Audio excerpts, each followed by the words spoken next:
Hello and नमस्ते। Welcome to Unacademy. मैं Priyanka Singh, your law educator. Unacademy लेकर आया है सभी क्लैट पीजी स्टूडेंट्स के लिए एक बहुत ही बिग ऑफर। ये ऑफर 30 जून तक अवेलेबल है। आपको मिल सकता है 25% off on all CLAT PG subscription. You just need to download the app और आप इस कोड को यूज कर सकते हैं PSING10 to avail this offer. इसमें आपको सभी क्लैट पीजी सब्सक्रिप्शन पर 25% ऑफ मिल जाता है। अगर आप 6 मंथ्स के प्लान को लेते हैं तो आपकी टोटल सेविंग 5000 से भी ज्यादा की है। अगर आप 12 मंथ्स का प्लान लेते हैं तो you can save up to ₹7500। और अगर आप 18 मंथ्स के प्लान को सब्सक्राइब करते हैं तो आपको मिल सकता है 8750 तक की सेविंग। तो do grab this offer till 30th June. Unacademy अपने सभी क्लैट पीजी स्टूडेंट्स के लिए एक बहुत ही बड़ा ऑफर लेकर आया है। It is a free scholarship mock test. Yes, this mock test is completely free. आप आज ही इस मॉक टेस्ट के लिए अपने आप को एनरोल करवा सकते हैं।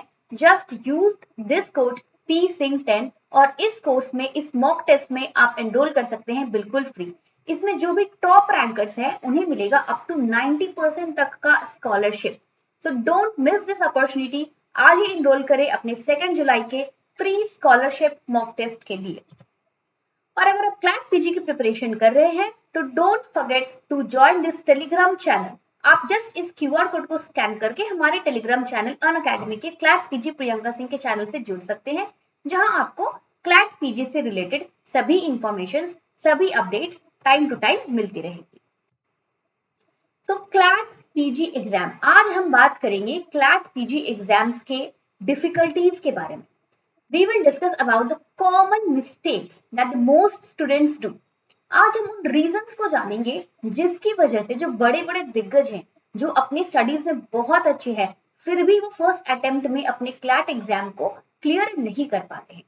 सेकेंड, हम उन रीजंस पर बात करेंगे जिसकी वजह से जो स्टूडेंट्स हैं वो अपने एक्सपेक्टेड मार्क्स से बहुत कम मार्क्स ही स्कोर कर पाते हैं in their CLAT PG exam. हमें प्रॉब्लम तो पता है कि लोग एग्जाम को क्रैक नहीं कर पाते हैं या फिर वो अपने एक्सपेक्टेड मार्क्स को अचीव नहीं कर पाते हैं। प्रॉब्लम हमें पता है, but in this video we are going to discuss the reason behind it. जो कॉमन मिस्टेक्स स्टूडेंट से होती है, स्टूडेंट कर जाते हैं, जिनकी वजह से उनकी जो पूरी मेहनत है वो उतना फल नहीं दे पाती जितना उन्हें मिलना चाहिए। तो उन कॉमन मिस्टेक्स पर ही हम बात करेंगे जो आपको बिल्कुल भी अवॉइड करनी है if you want to clear your CLAT PG in the very first attempt. CLAT को टॉप 10 टफेस्ट एग्जाम्स में से एक माना जाता है क्योंकि इसकी जो एक्सेप्टेंस रेट है वो बहुत कम है। It is only 3%। Life is a race, everyone is giving their 100%। हर कोई मेहनत कर रहा है, फिर भी आपको अगर इन 3% में आना है, it means you will have to do something extra. आपको पूरे 100 में से सिर्फ 3% पे आना है, तो इसके लिए आपको एक्स्ट्रा ज्यादा मेहनत करनी पड़ेगी और वो चीजें आपको करनी है जो बाकी के जो 97% लोग हैं वो नहीं कर रहे हैं। तो आपको उन्हीं मिस्टेक्स को अवॉइड करना है जो ये 97% लोग कर रहे हैं। अगर आप उन 97% लोगों में से नहीं होना चाहते तो you will have to avoid those mistakes जो ये लोग कर रहे हैं to be in this 3% and to be selected in your CLAT PG और टॉप रैंकिंग में आप बिल्कुल 100% आ सकते हो। तो कॉमन मिस्टेक्स में जो सबसे पहली मिस्टेक स्टूडेंट्स करते हैं वो है नॉट स्टार्टिंग अर्ली। वो सही टाइम पर अपने प्रिपरेशन को स्टार्ट नहीं करते हैं। उन्हें पता है कि क्योंकि एग्जाम क्लैट की जो डेट है, एग्जाम की डेट वो तो पहले डिक्लेयर हो जाती है और हमें पता है कि ये दिसंबर के टाइम पे इसका जो एग्जाम है वो इस बार होने वाला है। तो डेट अगर हमें पहले ही पता है, फिर भी प्रिपरेशन अर्ली स्टेज पर नहीं स्टार्ट करने से ये बहुत बड़ा एक बैकलॉग है फॉर ऑल द स्टूडेंट्स, क्योंकि आपके पास टाइम स्पैन कम बनता है अपने सिलेबस को कंप्लीट करने के लिए।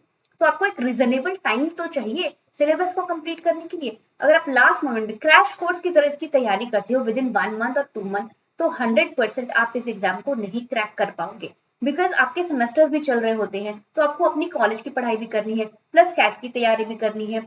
सेकेंडली, अगर आप दूसरे कॉम्पिटेटिव एग्जाम्स की भी तैयारी कर रहे हो साथ साथ, तो ऐसे में जरूरी है कि आप क्लैट की प्रिपरेशन जो है वो सही टाइम पर स्टार्ट कर दो। सो दैट जो आपको टाइम पीरियड है वो प्रॉपरली मेंटेन हो सके, आप सभी चीजों पर इक्वल ध्यान दे सको और क्लैट पीजी को प्रायोरिटी में ना रखते हुए भी, क्योंकि जब आप कॉलेज के एग्जाम्स की प्रिपरेशन कर रहे हो लेकिन आपने क्लैट पीजी की तैयारी तो पहले से कर रखी है, तो ऐसे में जब आप एग्जाम की प्रिपरेशन कर रहे हो, कॉलेज के एग्जाम की प्रिपरेशन कर रहे हो, तो उसमें आपकी जो क्लैट की प्रिपरेशन है उससे हार्म बिल्कुल भी नहीं पहुंचेगा। So it is better to start as early as you can. जैसे ही अपने अपना माइंड सेट कर लिया कि आपको क्लैट पीजी देना है, करना है, start on that day only. मुहूर्त निकालने की कोई जरूरत नहीं है कि हम आज से करेंगे, कल से करेंगे, एप्लीकेशन आ जाएगी तब स्टार्ट करेंगे, डेट आने दो फिर स्टार्ट करेंगे। Don't go for that. You will have to start at a very early to complete your syllabus within time, ताकि लास्ट मोमेंट पर आपको ऐसे प्रॉब्लम नहीं हो और आप प्रॉपरली चीजों को रिवाइज करके उसके बाद आप एग्जाम देने बैठो। नेक्स्ट जो कॉमन मिस्टेक स्टूडेंट करते हैं वो है इररिलेवेंट चीजें पढ़ना जो आपको नहीं करनी। आपको क्या करना है, आपको सिर्फ और सिर्फ रेलेवेंट चीजें पढ़नी है। रिसोर्सेज बहुत हैं जिसमें बहुत सी चीजें हैं, लेकिन आपको ये अपने कॉन्शियसनेस से डिसाइड करना पड़ेगा कि आपको बेसिकली पढ़ना क्या है।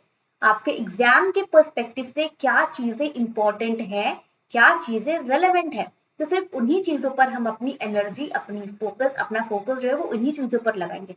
आपके पास बहुत एनर्जी है, बहुत स्ट्रेंथ है, आपकी मेमोरी पावर जो है वो बहुत अच्छी है, लेकिन डायरेक्शन तो देना पड़ेगा कि आप अपनी एनर्जी, अपनी मेमोरी पावर को किस डायरेक्शन में लगा रहे हो। So study only the relevant things. और खास करके एग्जाम के डेट के थोड़े टाइम पहले ही आप अपने रिसोर्सेज को लिमिटेड कर दो कि भैया हमें बस इन्हीं चीजों से पढ़ना है और सिर्फ उसमें से रिलेवेंट चीजें ही निकालो।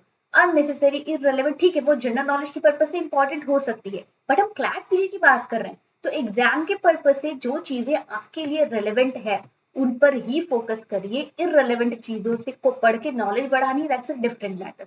बट आप एग्जाम के प्रिपरेशन कर रहे हो तो रेलेवेंट चीजों पर ही फोकस करना है। Next important point is whatever you are studying, learn it completely. Just read out करके नहीं छोड़ देना है कि आधी अधूरी चीजें पढ़ के नहीं छोड़नी है। आप कोई भी कंसेप्ट, कोई भी टॉपिक अगर उठा रहे हो पढ़ने के लिए तो just emerge yourself into that, उसमें पूरी तरह से डूब जाइए, उसके रग रग को पढ़ लीजिए, उसमें से कुछ भी नहीं छोड़ना है। सपोज आपने फंडामेंटल राइट स्टार्ट करा पढ़ने के लिए, कॉन्स्टिट्यूशन में से fundamental right you have started to study. अब फंडामेंटल राइट्स के सारे आर्टिकल्स, उससे रिलेटेड सारे केस लॉज, जो भी लैंडमार्क केस लॉज है विथ ईयर, जो भी रिसेंट के जजमेंट्स हैं रिगार्डिंग द फंडामेंटल राइट्स, उन सबको अच्छे से जूस बनाकर पी जाइए, क्योंकि whatever you are studying just learn it completely. उस टॉपिक के बारे में आपको 100% चीजें पता होनी चाहिए। आप थोड़ा सा अपने केस लॉस पढ़ लिया सपोज और आप आर्टिकल्स नहीं पढ़ रहे हो तो ये आपकी स्टडी इनकम्प्लीट है। तो ऐसे में भी आप एमसीक्यू के क्वेश्चन को, अगर फंडामेंटल राइट से रिलेटेड क्वेश्चन आता भी है और आपको उसमें से आधी चीजें पता है और आधी आपको याद है, आधी तो आप भूल भी गए, तो ऐसे में क्या you will be able to crack your exam? Obviously not. तो यही मिस्टेक आपको अवॉइड करनी है। जो भी आप पढ़ रहे हो, जितना भी पढ़ रहे हो, पहले तो आपको सिर्फ रेलेवेंट चीजें पढ़नी है। सेकेंडली जो आप पढ़ रहे हो उसको अच्छे से कंप्लीटली पढ़ना है, आधा अधूरा पढ़ के छोड़ना नहीं है। Okay, now the next thing is focusing only on case laws. See, we know CLAT PG का एग्जाम पैटर्न जो है वो पैसेज बेस्ड होता है। ओके, और ये जो पैसेज है वो केस लॉस के जजमेंट ही होते हैं, है ना। तो क्या सिर्फ केस लॉस को पढ़ के आप एग्जाम को क्रैक कर पाओगे? You know the answer, no. सिर्फ केस लॉस के बेसिस पर आप इस एग्जाम को क्रैक नहीं कर सकते हो। You have to know the concept. एक पैसेज से अगर 8 से 10 क्वेश्चंस पूछे जा रहे हैं तो 2 से 4 मान लो कि पैसेज और केस लॉ से रिलेटेड होंगे, लेकिन जो बाकी के 4-5 क्वेश्चंस हैं वो सभी कंसेप्ट बेस्ड होते हैं। तो अगर आपका लॉ का कॉन्सेप्ट ही क्लियर नहीं है, you don't know what the law is, आपको पता ही नहीं कि फंडामेंटल राइट होता क्या है, और आपने सिर्फ उसके केस लॉस पढ़ लिए, और तो क्या आप उस पैसेज के क्वेश्चंस को आंसर कर पाओगे? नहीं कर पाओगे, कंसेप्ट ही नहीं पता है। आप अपनी नॉलेज कैसे अप्लाई करोगे जब आपके पास नॉलेज है ही नहीं, लॉ के बारे में आपको आइडिया ही नहीं है, आपने सिर्फ केस लॉस पढ़ रखा है। तो सिर्फ केस लॉस के रिलेटेड अगर आप स्टडी कर रहे हो तो it means you are preparing only 40 to 50%। और जब आपकी प्रिपरेशन ही 50% चल रही है तो आप 100% मार्क्स कैसे अचीव करोगे?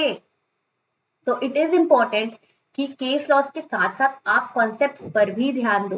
Case laws no doubt it is important for your CLAT PG exam, लेकिन कॉन्सेप्ट्स को पीछे नहीं छोड़ना है, कॉन्सेप्ट्स को भी पढ़ना है, लॉ के कॉन्सेप्ट्स को समझना है, साथ साथ में हम केस स्टडीज की जो पढ़ाई है उसको कंटिन्यू करेंगे। तो दोनों ही चीजें इंपॉर्टेंट है। अगर आप सिर्फ किसी एक चीज पर फोकस करते हो then this you are doing a very big mistake for your exam.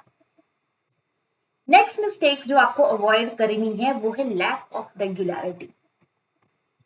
शुरू में जोश जोश में तैयारी शुरू तो कर दी, बिगनिंग के टाइम में हम बहुत अच्छे से पढ़ाई करा, उसके बाद धीरे धीरे जोश जो है वो ठंडा होता गया, मन नहीं कर रहा पढ़ने का, दूसरे कामों में लग गए, दूसरी चीजों में लग गए, रेगुलरिटी जो है वो स्टॉप हो जाती है। फिर उसके बाद कुछ टाइम बाद वापस से अपने स्टार्ट कर दिया। तो जब आप 1 2 3 इस तरह स्टेज में आके पढ़ रहे हो, उसके बाद आपने रेगुलरिटी बंद कर, आप क्लैट पीजी की तैयारी नहीं कर रहे, आप दूसरी प्रिपरेशन में लग गए। फिर 1 महीने बाद आपको याद आया कि अरे मुझे तो क्लैट वाली तैयारी भी करनी है, तो आप यहाँ क्या 4 5 6 से स्टार्ट कर पाओगे? आपको तो बीच में ब्रेक लग गया, आपको फिर से 1 2 3 से ही शुरू करना पड़ेगा। पुरानी चीजें, पूरी पढ़ाई जो पूरी मेहनत आपने करी, दैट गॉट वेस्टेड,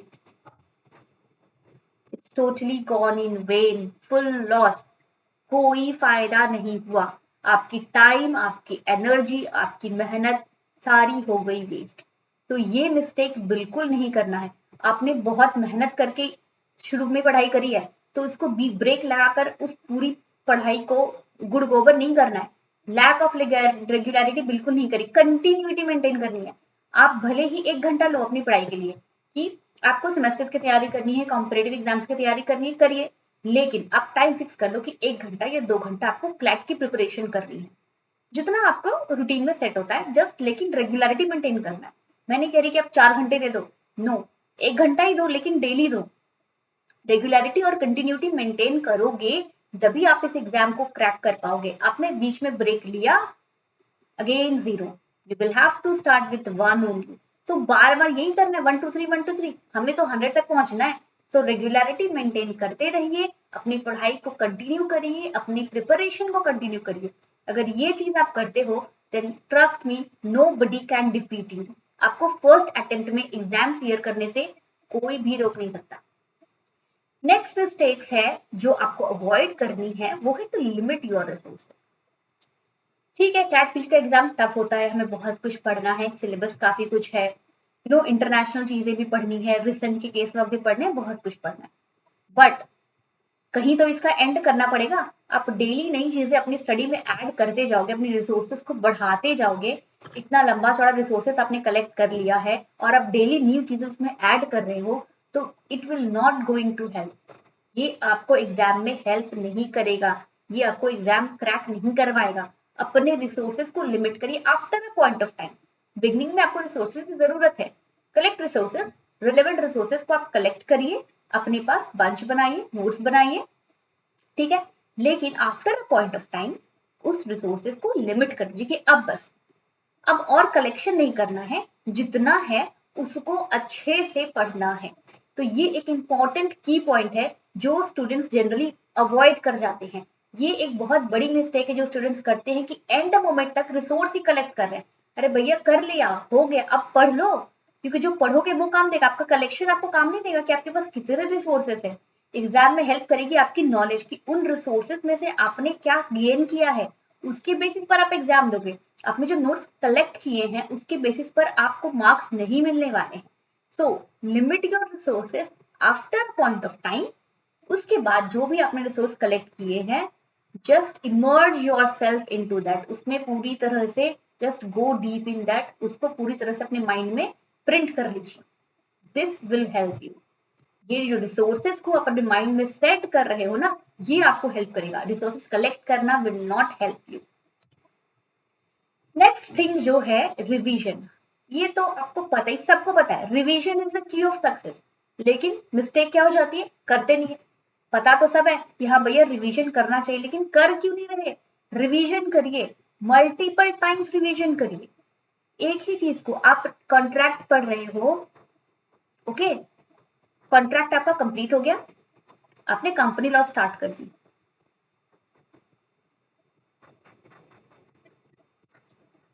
जैसे ही आप कंपनी लॉ पढ़ रहे हो, आपका कॉन्ट्रैक्ट धीरे धीरे भूलते जा रहे हो। नहीं करना है ये चीज, आपको वापस से फिर डबल मेहनत करनी पड़ेगी कॉन्ट्रैक्ट लॉ को रिवाइज करने के लिए। तो ऐसा करते हैं कि 15 मिनट डेली दे देते हैं कॉन्ट्रैक्ट के रिविजन के लिए, और फिर आप कंपनी लॉ पढ़ लो। इससे होगा क्या, आप आगे की पढ़ाई भी कंटिन्यू कर सकते हो और पीछे वाली चीजें भी आप ब्रश अप करते जा रहे हो, उस पर धूल नहीं जमने दे रहे। तो रिवीजन करना है मल्टीपल टाइम्स। अपने रिवीजन का भी एक शेड्यूल बनाइए, जैसे आप सब्जेक्ट वाइज शेड्यूल बना रहे हो कि मुझे 1 मंथ में ये सब्जेक्ट कंप्लीट करना है, 1 मंथ में ये कंप्लीट करना है। इस तरह से आपको रिवीजन का भी शेड्यूल होना चाहिए कि हर 15 डेज में आपको एक दिन छोड़ना है कंप्लीट रिवीजन के लिए। आप ऐसे कर सकते हो, या फिर आप डेली बेसिस पे भी रिवाइज कर सकते हो, जैसे भी जो भी सिस्टम आपको सूट करे, लेकिन करना है, रिवीजन करना है 15 डेज पे मिनिमम। मिनिमम 15 डेज पे आपको एक दिन कंप्लीट करना है रिवीजन के लिए, कि अभी तक आपने जो भी पढ़ा है, आपने जो नोट्स प्रिपेयर किए हैं, whatever you have studied, revise it after 15 days once. यानी मंथ में 2 बार आपको पुरानी चीजों को रिवाइज करना है। नई चीजों तो आप डेली पढ़ ही रहे हो। फिर भी सिलेबस कंप्लीट होने के बाद में भी एंड का टाइम आप सिर्फ और सिर्फ रिवीजन के लिए रखो, क्योंकि revision is the key of success. जितना ज्यादा रिवाइज करोगे, माइंड को मेमोराइज उतनी अच्छी से वो चीजें होंगी और माइंड में वो लेट तक टिकेंगी भी। तो टिकाना है माइंड में अगर अपनी पढ़ाई, तो रिवाइज करिए multiple time, more and more, जितना ज्यादा आप रिवाइज कर सको। It's totally up to you. Next mistake है to solve the mock test. अब मॉक टेस्ट भी सॉल्व करने में स्टूडेंट से क्या मिस्टेक होती है कि वो अर्ली स्टेज पे ही मॉक टेस्ट सॉल्व करने शुरू हो जाते हैं। अरे भैया पहले पढ़ तो लो, कॉन्सेप्ट तो समझ लो, अपने नोट्स बना लो, रिसोर्स तो कलेक्ट कर लो, उसके बाद मॉक टेस्ट देना। एक्साइटमेंट में क्वेश्चन कैसे आने वाला है, ठीक है, आपको क्वेश्चन पेपर देखना है, एनालाइज करना है, सॉल्व नहीं करना। बिगनिंग के स्टेज में आपको क्वेश्चन पेपर देखना है पैटर्न को समझने के लिए कि किस टाइप के क्वेश्चन आते हैं, so that you can study accordingly. लेकिन उस बिगनिंग के स्टेज पे आपको मॉक टेस्ट सॉल्व नहीं करने। मॉक टेस्ट सॉल्विंग पर आप कब आओगे, जब आपकी रिवीजन कंप्लीट हो जा रही है, आपकी स्टडी प्रिपरेशन कंप्लीट हो जाती है, तब आप मॉक टेस्ट पर आओ। या फिर आप मॉक टेस्ट कर भी रहे हो, जैसे सपोज आपने कॉन्ट्रैक्ट लॉ पढ़ लिया, ठीक है, उसके बाद आप बिजनेस लॉ पढ़ रहे हो, तो जब आप मॉक टेस्ट कर रहे हो तो मेक श्योर कि आप कॉन्ट्रैक्ट लॉ का मॉक टेस्ट करो, सिर्फ एक सब्जेक्ट का करो। कॉन्ट्रैक्ट लॉ से रिलेटेड जितने भी क्वेश्चन है, आप उनको कितना सॉल्व कर पा रहे हो, कितने टाइम में सॉल्व कर पा रहे हो, इन सब चीजों पर ध्यान दे सकते हो। लेकिन ये सॉल्व कब करना है, ये टाइमिंग बहुत इंपॉर्टेंट है कि करना कब है। अब कहेंगे भैया मैंने तो बहुत सारे मॉक टेस्ट सॉल्व किए थे, फिर भी मेरा एग्जाम क्लियर नहीं हुआ, किया कब? और इतने सारे मॉक टेस्ट में आंसर रॉन्ग हो रहे होंगे, बिल्कुल होंगे, क्योंकि आपने तो तैयारी नहीं की, पहले ही मॉक टेस्ट सॉल्व करने जा रहे हो। तो प्रिपरेशन होने के बाद में solve as many as you can. अब रिवीजन के बाद इसलिए हमने कहा था कि सिलेबस को टाइम पर कंप्लीट करना है, ताकि लास्ट में आपके पास इन सब चीजों के लिए टाइम तो बचे, रिवीजन के लिए टाइम बचे, मॉक टेस्ट के लिए टाइम बचे। जितना ज्यादा आप मॉक टेस्ट सॉल्व करोगे, आपकी जो फेमिलियरिटी है विद द क्वेश्चन पेपर वो बढ़ जाएगी। आपको बिल्कुल फ्रेंडली लगेगा क्वेश्चन पेपर। वो डर, वो एंजाइटी नहीं होगी जो आपको एग्जामिनेशन हॉल में क्वेश्चन पेपर को देखकर होती जनरली। तो मॉक टेस्ट, क्योंकि अब ये भी स्टूडेंट यही मिस्टेक करते हैं कि नॉलेज तो गेन कर लिया लेकिन उसका प्रैक्टिकल एप्लीकेशन नहीं किया। चीजों को पढ़ लेना और फिर उसको क्वेश्चन पेपर में अप्लाई करना, क्वेश्चन के फॉर्मेट पे जब वही चीज पूछी जाती है तो कई स्टूडेंट्स उसमें घबरा जाते हैं और वो अपने उस नॉलेज को प्रॉपरली अप्लाई नहीं कर पाते हैं। तो सिर्फ नॉलेज होना तो इम्पोर्टेंट नहीं है ना, आपको 120 मिनट्स में एग्जामिनर को बताना है कि आपने पढ़ा है। तो वो आप कैसे बताओगे, जब आप अपने उस नॉलेज को क्वेश्चन पेपर में अप्लाई करोगे। एप्लीकेशन जरूरी है, सिर्फ नॉलेज अपने माइंड में रखना इज नॉट इम्पॉर्टेंट, एप्लीकेशन करना है। तो एप्लीकेशन की ही प्रैक्टिस आपको मॉक टेस्ट में होगी कि जो भी नॉलेज आपने गैदर किया है उसको आप किस तरह से क्वेश्चन पेपर में अप्लाई कर रहे हो। So solve as many mock test as you can. Next mistake जो होती है स्टूडेंट्स की, वो है करेक्ट माइंडसेट नहीं होना। यस, माइंडसेट का भी सही होना जरूरी है। माइंड में पहले ही सेट है कि ये तो भैया डिफिकल्ट है, ये मुझसे हो नहीं पाएगा, ये पेपर बहुत टफ होता है, सिलेक्शन बहुत कम होते हैं, ये सब चीजें ठीक है, आपको पता है, ये नॉलेज के लिए जरूरी है, आपको माइंड में ये होना चाहिए। लेकिन ये चीजें आपको एग्जामिनेशन हॉल के बाहर छोड़ के जानी है। जब आप एग्जामिनेशन हॉल में एंटर कर रहे हो, ये माइंडसेट रखना है कि I will just do my best. Mindset अपना क्लियर रखना है, तभी आप इस एग्जाम में जो है अपना 100% दे पाओगे। स्ट्रैटेजी बनानी है। अब स्टूडेंट्स की ये दिक्कत होती है कि ठीक है पढ़ाई के लिए तो स्ट्रैटेजी बना ली कि हमें किस तरह से क्या क्या पढ़ना है, कब रिवाइज करना है, कब मॉक टेस्ट सॉल्व करना है, लेकिन ये हम स्ट्रैटेजी की बात कर रहे हैं how to attempt the paper. Paper को अटेम्प्ट कैसे करना है, ये माइंडसेट भी आपको पहले से बनाकर रखना है। कौन से पार्ट्स को पहले सॉल्व करना है, किसको छोड़ना है, ये सब चीजें अगर आप पहले से स्ट्रैटेजी बनाकर चलोगे तो ही आप 120 मिनट्स में with in the time frame अपने कंप्लीट नॉलेज को अप्लाई करके अपना 100% देकर आ पाओगे। अदरवाइज आपने सारी प्रिपरेशन कर रखी है लेकिन क्वेश्चन पेपर को कैसे अटेम्प्ट करना है इस चीज के बारे में आपकी कोई स्ट्रैटेजी नहीं है तो नहीं, इट विल नॉट वर्क। आपको अपनी प्रिपरेशन के साथ साथ क्वेश्चन पेपर को अटेम्प्ट करने की जो स्ट्रैटेजी है वो भी पहले से बना लेनी पड़ेगी कि आपको पैसेजेस को रीड करने में कितना टाइम देना है, फिर आंसर आपको किस तरह से सॉल्व करने हैं, क्या करना है, क्या छोड़ना है, किन क्वेश्चन में आप रिस्क ले सकते हो, क्योंकि इसमें नेगेटिव मार्किंग है तो आप सारे क्वेश्चंस अंधाधुंध तो मार्क नहीं करके आ सकते। तो अगर जिन क्वेश्चंस में डाउट है उन्हें आपको अटेम्प्ट करना है या नहीं करना है, आप कितना रिस्क ले सकते हो, ये सब कैलकुलेशंस आपको एग्जामिनेशन हॉल से पहले कर लेनी है, स्ट्रैटेजी कंप्लीट कर लेना है। तो ये स्ट्रैटेजी आप कैसे बना सकते हो, इसमें आपकी हेल्प करती है आपका ये जो मॉक टेस्ट होता है ना, वो आपको हेल्प करता है ये स्ट्रैटेजी प्रिपरेशन में। तो जब भी आप मॉक टेस्ट दे रहे हो take complete 2 hours to finish your paper. आप बिल्कुल ऐसे एग्जाम देने बैठो मॉक टेस्ट वाला भी जैसे आप फाइनल पेपर दे रहे हो। टाइम बचा है, ऐसा नहीं कि पेपर जल्दी से खत्म कर लिया उसके बाद फिर हम एनालिसिस पर चले गए, नहीं, पूरा कंप्लीट 2 आवर्स आप लो अपने पेपर को फिनिश करने के लिए। ऐसा सोचो कि एग्जामिनेशन हॉल का ये आपका फाइनल पेपर है, माइंड यही सेट करके आपको अपनी मॉक टेस्ट जो है वो देनी है। Take complete 2 hours to finish your paper. अब पेपर जब हो गया then analyse your performance. You are the best जज for your self.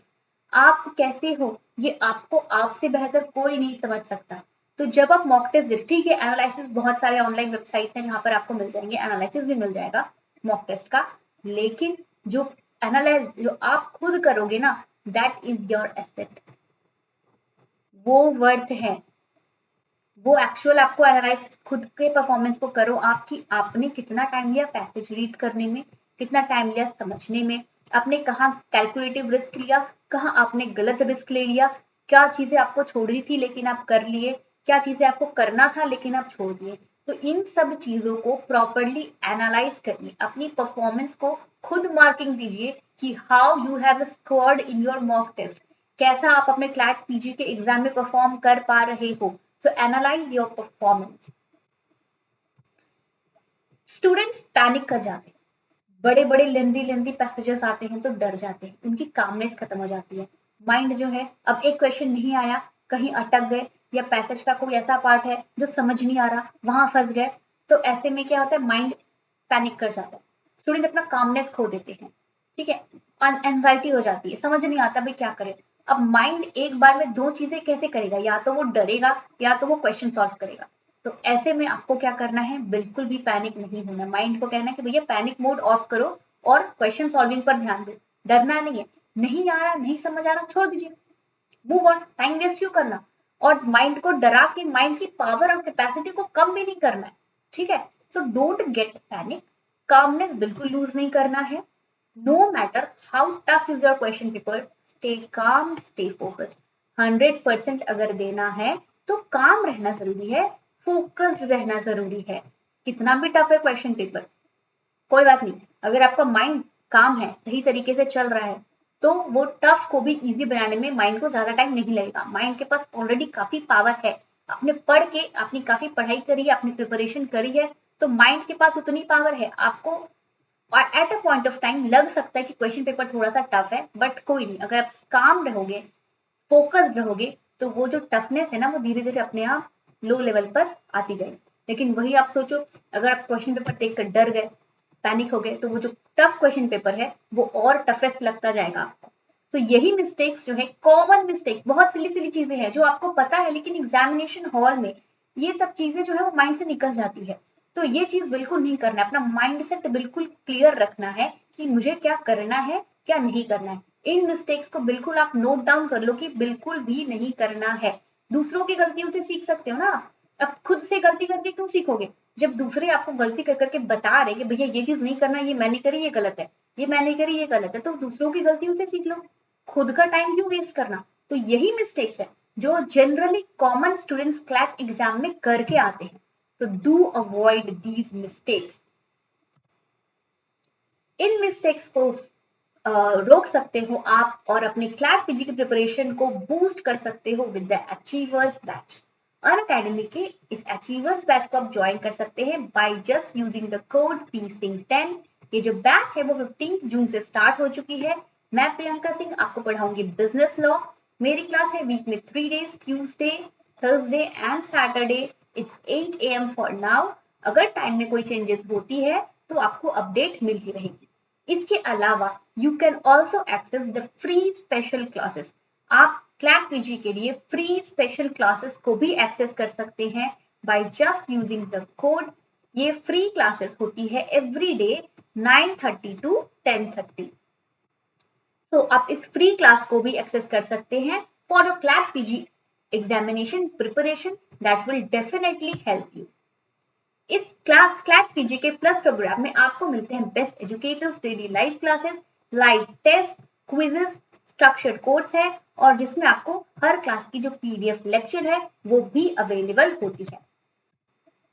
So I hope this video is very informative for you. आपके जो भी कॉमन क्वेरीज है वो इस वीडियो में मैं सॉल्व कर पाई होंगी। So do enroll for the Achievers batch. Thank you. Bye.